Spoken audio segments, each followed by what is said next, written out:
The commandments, you shall not commit adultery, you shall not murder, you shall not steal, you shall not covet, and whatever other command there may be, are summed up in this one command: love your neighbour as yourself.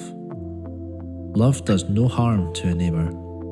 Therefore, love is the fulfilment of the law. In these verses, Paul may well be recalling the incident recorded in the Gospels in which Jesus is asked to say which is the greatest commandment. Jesus refused to be drawn into a debate on the matter and said, "You will love the Lord your God with all your heart, with all your soul, and with all your strength, and your neighbour as yourself." At any rate, Paul is saying something very similar here. He lists some of the commandments, but not all of them. Why? Well, it's possible that he has simply chosen some of them at random, but it's also possible that he has chosen some which are particularly relevant to the people he is writing to. But like Jesus, he doesn't dwell on what they shouldn't do, but moves to the focus on love.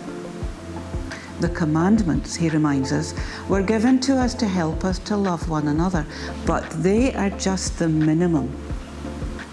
We can and should do much more to make life better for all of us. Much more is required of us. We are to love our neighbour as ourselves. But what might that mean? Martin Luther said something very interesting about this. He said, "By the words, as yourself, all hypocritical love is ruled out. Whoever loves his neighbour on account of his money, honour, learning, favour, power and comfort, and would not love him if he were poor, lowly, ignorant, hateful, submissive and boorish, would manifestly have a hypocritical love." A hypocritical love. Are we tempted to love people because we think it will be to our advantage?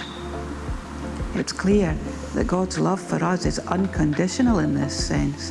He loves us because of who we are, not because of what we can do for him. Take some time today to ask God to help his people love each other in the way that God loves us.